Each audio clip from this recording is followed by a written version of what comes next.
I am Vero, and this is Modern Immigrant. Welcome, everybody, to a new episode of Modern Immigrant. Here we are on another Wednesday sharing an amazing immigration story, and I'm really excited for all of you to meet my guests.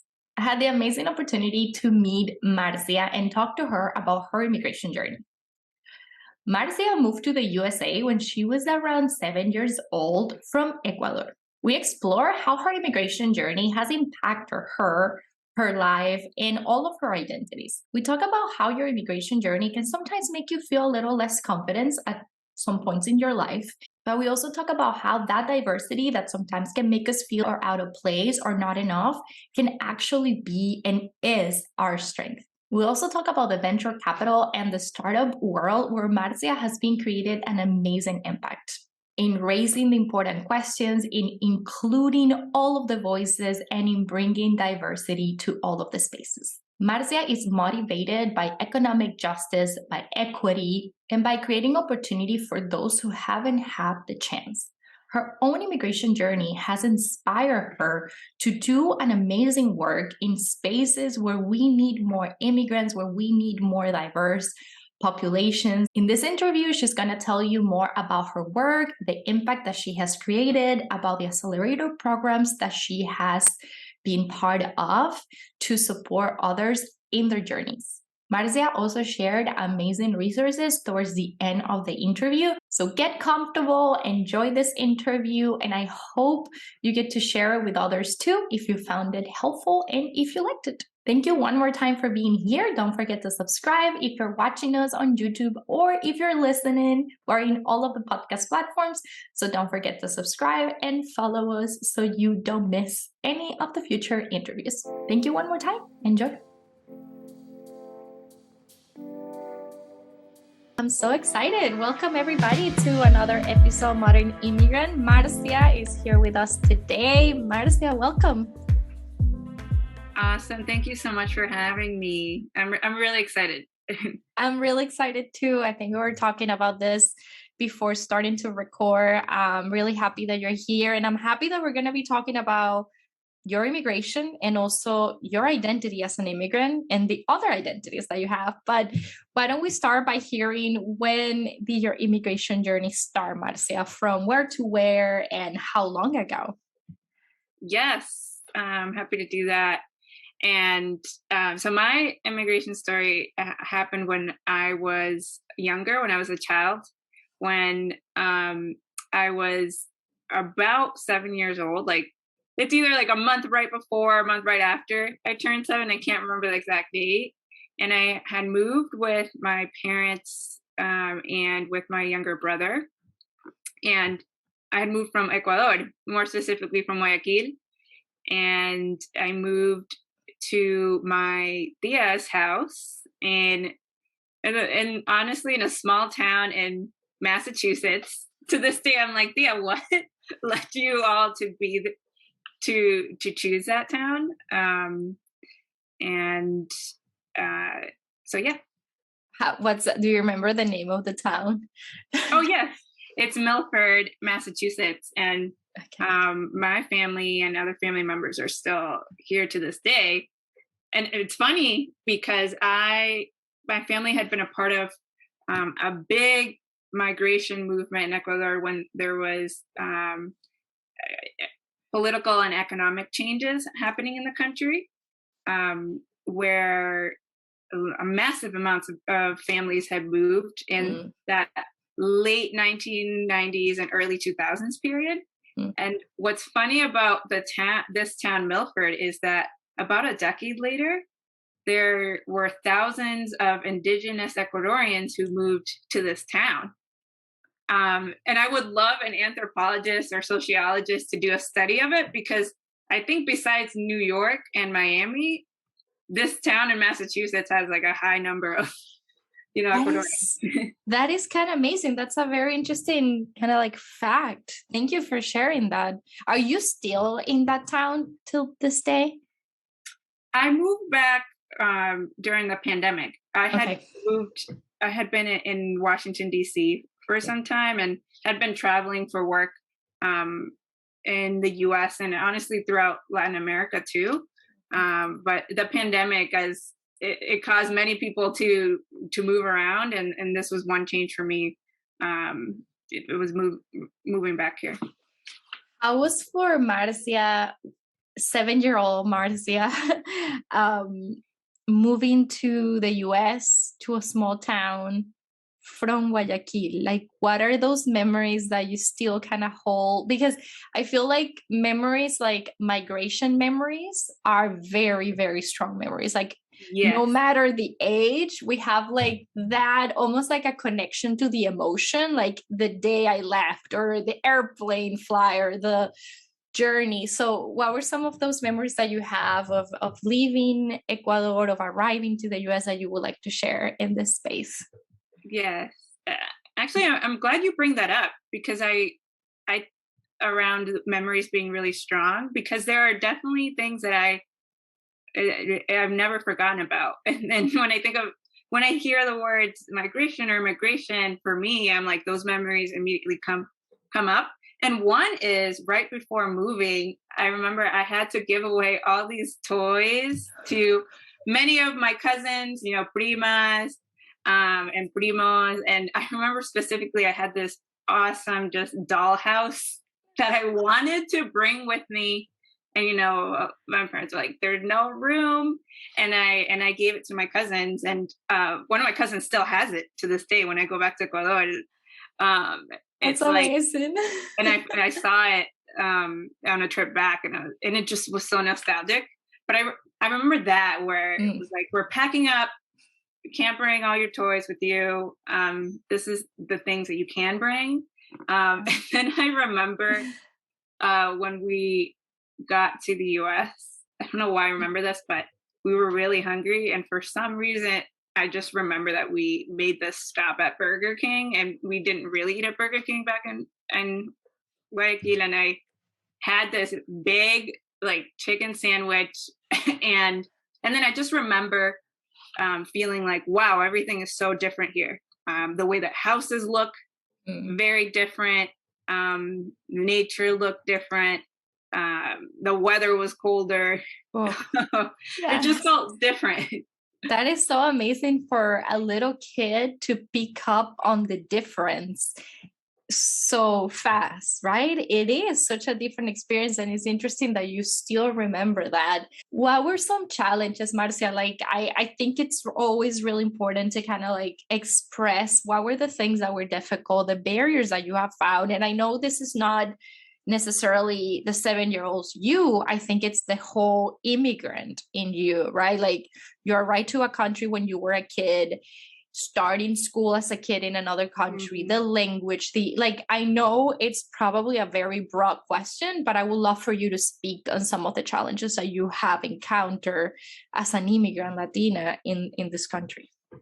Yes. I mean, language was definitely one of them at the start. I didn't know any English, except I think how to count to 20. Wow. Is what my parents always say. But I also moved at an early time where apparently like learning language, if you're, in your around 10, a little bit before or after, learning a language is a really great time. But I do remember when I moved to the US and trying to go into the school system, there was questioning from the school as to what grade level I should be in, and being like, I don't know, Ecuador, maybe they're not at the same level. But then I did a test, and actually I was even more above. Yes. But I didn't know English, so I was put into what was English as a second language class, and I was there for a short period of time. But I do remember that questioning and process. And now I'm kind of proud of, like, well, look at that, I know, and I'm proud that you're sharing that, because it's beautiful to hear stories of immigrants that come from a country where I feel like the stereotype in the US is like, oh, they're below the level, whatever, and we prove them wrong multiple times, I think. Yes. Yeah. Yes. And then there's lots of other challenges, but I do remember even my younger self noticing, hey, low income in Ecuador and low income in the US looks different. And I noticed that when we moved, that my parents were doing what they can to just move forward, from my mom working in retail to my dad literally working the next day we moved in a warehouse. And I knew from that age of like, okay, Marcia, don't ask your parents for this like really nice backpack or really nice shoes or clothes. Like, just make whatever you have work. And I think that mentality has been something that's definitely shaped me and being very resourceful. And it's also been some like throughout my life, pretty much. And it's also something that I've had to, as my family's socioeconomic level and my socioeconomic level has evolved, something that I've had to unpack too. And I'm sure the what you do for work also has an effect, or like I'm sure that impacts as well. I don't know, we're gonna get to talk about your profession as well, but I see some intersections for sure on that. Yes. I just wanna ask you if you can maybe expand a little on that concept of socioeconomic status being different or looking different from a country to another, for the listeners that maybe don't know what you mean by that. Like a low income in Ecuador would be considered what Yeah. in the USA? Yes. And I mean, I'm not an economist, so I won't have the figures of salaries and stuff, No worries. but in Ecuador, like I had a certain picture of what low income looked like, which was eh, really struggling to have like very, very basic needs met. And I remember having some family members that I would associate as that, that used to work, for example, in the farmlands, and they were genuinely trying to sell their fruits and cacao and things like that to survive. And I don't necessarily think, I just think that looks different in the US, where or even in Ecuador, like people not having or like the clothing or other really basic items, and the way that houses looked, where it may have been made out of wood, or I don't know how to translate it, like caña, like things like that. And then in the US, to me, I was like, oh wow, we don't have a lot of money, but we have this is what our house looks like. I'm able to go to school, and what to me was nice clothes and clothing and things, until I do remember this, until I reached school. And I remember there were some people who asked me, oh, where'd you get your shoes? And I loved them, and I was like, Walmart, not knowing that Walmart was for some people seen as low income, and then they laughed at it, and that's when I realized, why. And so it's things like that, and that's what child Marcia noticed around low income. Would I change the definition of low income now? Yes, but that was my perception as a child. Totally. And that's so complex for a child to understand, and also to, when you're talking about the little you at the school, being happy for the shoes or saying where they were from, I can only think about like all of the other things, like, okay, I just arrived to this country, I'm learning English, I'm trying to fit in. Like that was probably really challenging as well. Yes.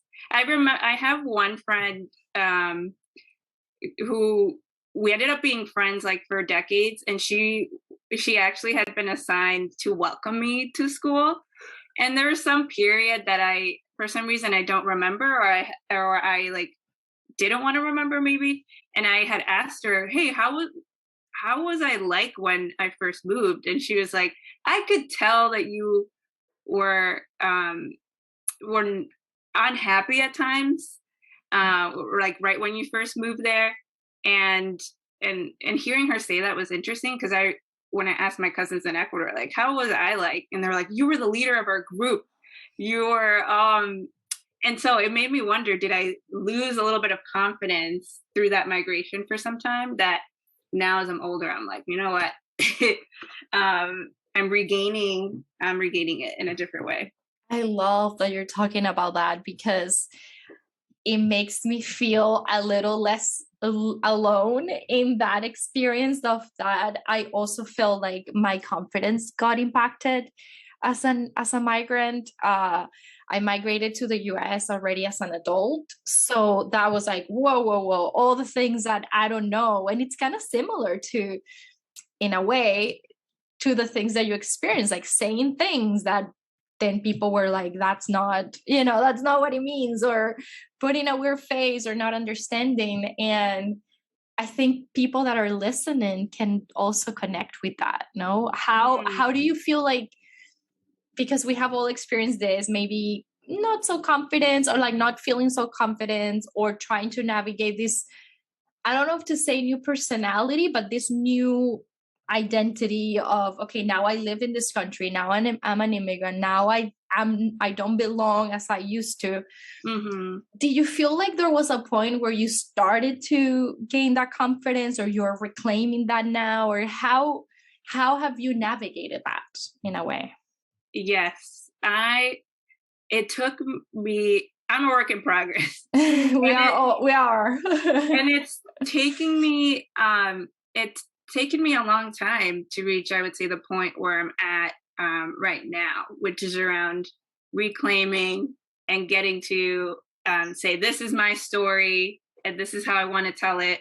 Even through it being in this space with you is a part of it. And it really took until so I'm 31 right now, and it took until my late 20s to finally reach that point. And I think a lot of it, that point of just being really confident in who I am, how I've been shaped, the things that I care about, the things that I don't know, and like my imperfections, and it'll be lifelong work, but reaching that point of, hey, my experiences and my identities, including being an immigrant, being Latina, being a woman of color, being like brown and tan, that's shaped who I am. And it's led me to do, to where I am today. And I think the pandemic had a lot to do with that too. And we can also get into it later. Mm-hmm. Just my experiences with all the identities I just shared in the workplace and in the fields that I've been a part of, those experiences in looking back and in living those out made me realize, like, what I have to say is important.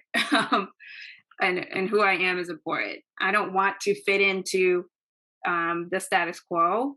And my superpower is being myself. Yes.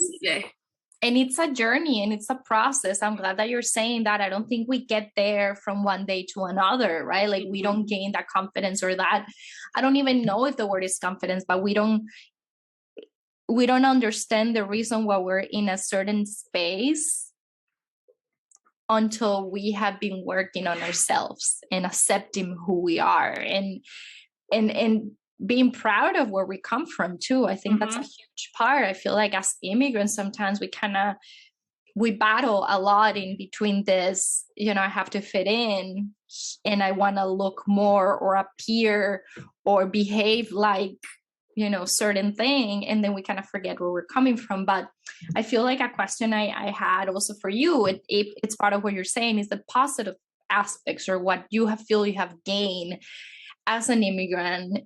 Since we're exploring that immigrant identity, what have been some of those positive things that you feel like your immigration journey has given you? Yes, I think there's so many positives that I'm only going to scratch the surface on, and hopefully people listening to this, and maybe there may be some shared similarities too. But yes. One is my ability to be curious and to ask questions around and to notice the unseen and to like see opportunities um, and to ask questions of like, why is it this way? Can we do things differently?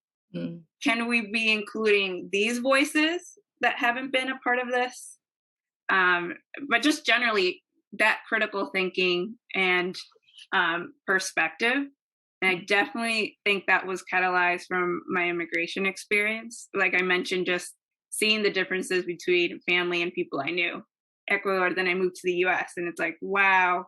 And needing to adapt throughout that, I think kind of energized these positive experiences that have that I've brought to in the things that I've studied, into the jobs that I've had. So yeah, so I think that curiosity, critical thinking, the asking the why and the por qué behind things. Yes. I love that. Yeah. And like the reminding people like, hey, there's another way to do things, right? We can also try this. I love that you're talking about bringing voices that haven't been heard before. And that I feel like comes really perfectly to the topic of what you do for work in your field, because that's also part of what you wanted to be a modern immigrant, right? Like I want you to speak to us and tell us what you do for work, and also the data that you show that you showed me when we were emailing on like how few Latinas are in your field, and then we can get into what had that been for you. Yes, happy to walk through that. Yeah, so I think I think the positive things that my immigration has brought about has led me to be in these like funky and innovative work roles where I may be the only one in my family and even only one at times in my community that ends up in these roles. And so over the past 5 years, I've been working in the startup and venture capital field in the US and at times in Latin America. Cool. And I had joined it again through curiosity. I didn't have any connections, but I largely care about addressing and thinking of ways of bringing economic justice. How do we provide more capital? How do we provide more capital into diverse people with impactful solutions? And again, I tied to where I come from and what I've seen. And so what I've done for work is to create what we call accelerator programs and mentorship programs specifically for diverse startup founders. And that can include Black, Latina, Latine, Latinx entrepreneurs, women, LGBTQ plus founders, just diverse founders in the US, and helping them connect to relationships, but also to investors who, are interested and able to help them grow. And the reason why this work is really important is there's several statistics, but less than 2% of venture capital money in 2021, but not that long ago, went to female founders, for example, and only 2% went to Latino, Latine, Latinx, Latina startup founders, and then on the investment side, I believe it's like less than 4% of who gets to make investments are Latinx, Latine, Latino, Latina people. And so I didn't realize that when I entered the field, but then once I joined the field to work on economic justice, economic opportunity, and but then once I was in that field and learned that, I was like, oh no, this is not okay. We have to work on this. And the good thing is, even though the statistics are horrible, there are a growing number of people who are building communities to change that, to challenge that. And I view myself as a part of that growing number of people. Yeah. It's so interesting that you're talking about the positive aspects of your immigration, and you're touching on discovering this field and discovering the numbers, and as scary and not so pretty and terrible as they are, you're also bringing also a positivity and a positive side. And I feel really happy to know that people like you are advocating for the Latinx community and advocating for diverse communities and voices. And how beautiful is to see that your immigration identity has impacted or impacts the work that you do, right? Like how, I mean, I'm sure you see that clearly, but like you feel like you bring that identity of being an immigrant to those spaces. Yes, and but I didn't realize that until I would say in the middle of the pandemic, and and and I have even specific examples of that. As I was Yeah. creating these accelerator and mentorship programs for founders, it was even asking the questions of which types of investors are we including? Are we including people on the ground? Just which voices and perspectives have not been a part of this conversation? Like, and who gets to create this conversation? And then also, in addition to just my like full-time work, uh, last year, you know, in the tough pandemic times, there were a couple of just really awesome people who reached out to me, and they were building a community called VC Familia, Okay. which is a growing community of Latinx and Latina investors in the U.S. Because, you know, before that it was more siloed, and truthfully, it could feel really isolating to be in this field. And the reason I bring that up is because we created conversations that the field hadn't seen around what does it mean to be an Asian Latina, for example, or an Afro Latino in venture capital. And again, in reflecting on that, I really think that my migration and just being from, like, moving between different places is a part of it. It's like my immigrant identity is inseparable from me and what I've done, and probably what I'll continue to do. Yes. Yeah, it intersects with everything and with all of the other identities. And Marcia, now that you're talking to us about this amazing work in the field, are you like, not only the numbers that you're showing about the need to have more Latinx and communities investing and supporting Latinos, are you also, I'm curious, one of the only Latinas in your field, like at your workplace, or you found a lot of diversity in the area?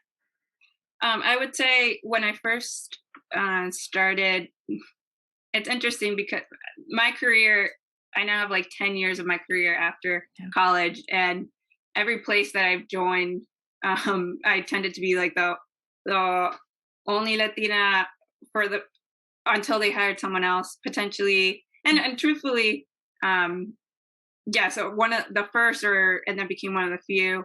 The good thing about venture capital in the startup world, and what we call venture ecosystem builders, so people building, you know, accelerator programs and mentorship programs, is that the numbers are changing over time, and and I want to continue to see that grow. So in like 2017 or so, it was about 30 Latinas across, you know, analyst to partner level in the entire country. Right now, I don't have the exact number, but I know it's much higher than that. But then when I thought about that, like, who is an Ecuatoriana in that field, and then add other layers of immigrant, it becomes much smaller. And then I realized, wow, Marcia, like the footprint you're leaving in the United States, is actually really meaningful. And so at the end of the day, I don't want to be one of the few. My thing is always about how do we make it so that more Marcias and people very different than Marcia are in this field. And that is what success looks like for me. And I love that I truly admire the work that you're doing. I feel like represented in a way in that work because you're opening spaces and doors for people like me and us and the listeners. And you're also, I'm 100% sure you're inspiring those Latinas or Latinx folks that are listening to this interview, because I'm sure that they have felt not seen and not represented in whatever field they're at. Like I know it's like that, and I know it's sad, and it's amazing to see that things are changing thanks to immigrants like you taking onto those spaces. And I'm sure like it was hard like for you to even imagine yourself doing that work like a few years ago, right? Like did you find someone like was there some representation or someone that motivated you to get there? Or because it can be really hard as a Latina immigrant being like I want to be there and I want to be doing that. It is so hard, and again, work in progress. And just like we talk about the positives, I also want to talk about the realities, which is like I know there wasn't someone who looked like me that I was like, I want to be like them in this field. My curiosity was more like, what is this field about? Is this a tool for, again, bringing economic change? And the other thing that comes to mind for me is there have been lots of hard moments where it has felt isolating, and that's what's led me to want to be a part of initiatives like Visi Familia and other Republic and other organizations in the roles that I've taken. But I would say during the pandemic, I would say that mental health kind of really came forward to me as Marcia, you need to address this. You need to help destigmatize it for yourself and for other people, because and I don't know if other immigrants relate to this, but sometimes I notice I'm very heads down. I give. I want to contribute and help and contribute. And I forget to ask for help, and I forget to take the pause and the rest that I needed. And I felt like all of that came crashing down at me, particularly last year. And then I started my mental health journey with therapy, with taking pauses. And I even took a pause from the field that I was a part of, not being sure if I should return or not. And it took other people caring and community reaching out and making me realize like I really need to reclaim my role in this field, and realizing that I'm creating meaningful change in the United States in this field. And so I wanted to share that to be real, like, hey, I've had really hard moments. I'm a work in progress, imperfect. And as I look at the future, I am rethinking how do I better ask for help, and that immigrants are deserving of care. At the same time, and returning in a gentle way in this field, in a different way, so that I'm not going through these cycles of burnout, and honoring and mental health and all of that. So and that's the only way. I mean, thank you so much for sharing that. I truly appreciate you raising awareness around mental health, around taking a break, a pause, because that's the only way that we're actually going to be able to make an impact in whatever field we're at. Like we as immigrants, I feel like it is really difficult and sad that we're always pushed to do more and to do more and to do more and to prove that we belong here and to prove that we're worth hiring and to prove that, whatever it is, we're good enough. And it gets to a point that I feel like yeah, we're burned out, we're tired, we don't find spaces for ourselves. So like the Mm-hmm. fact that you're saying, hey, I found a space, I found representation, or not representation, but I'm craving for that. It's also beautiful that you're also saying it hasn't been easy, because I love when listeners get the full story.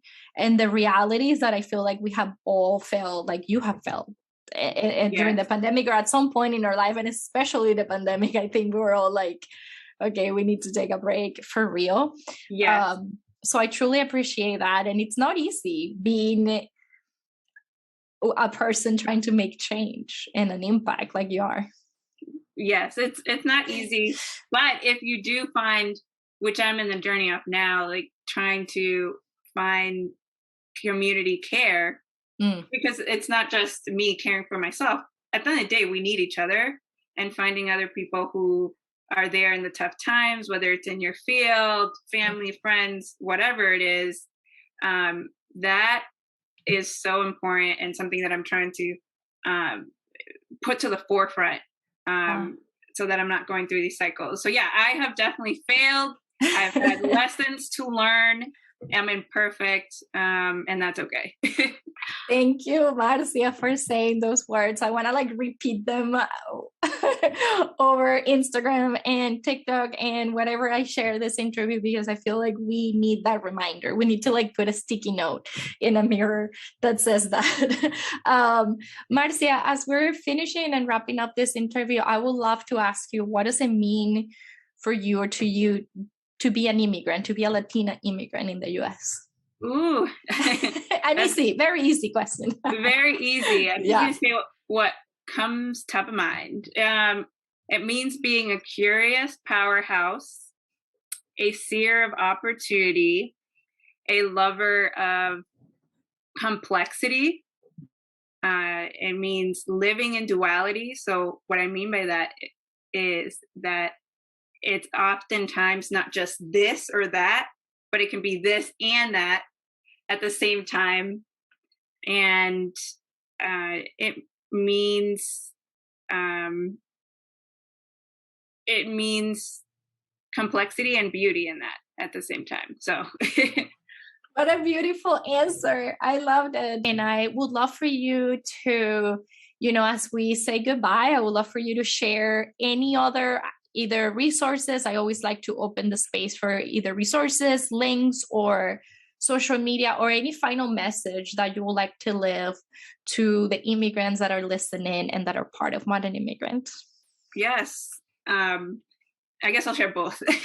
A quick message and then a couple of resources. So my quick message is, I genuinely believe that immigrants are curious powerhouses, and that we're deserving of being in any space that we want to be. And that includes the startup world, it includes the venture capital world, or just technology at large.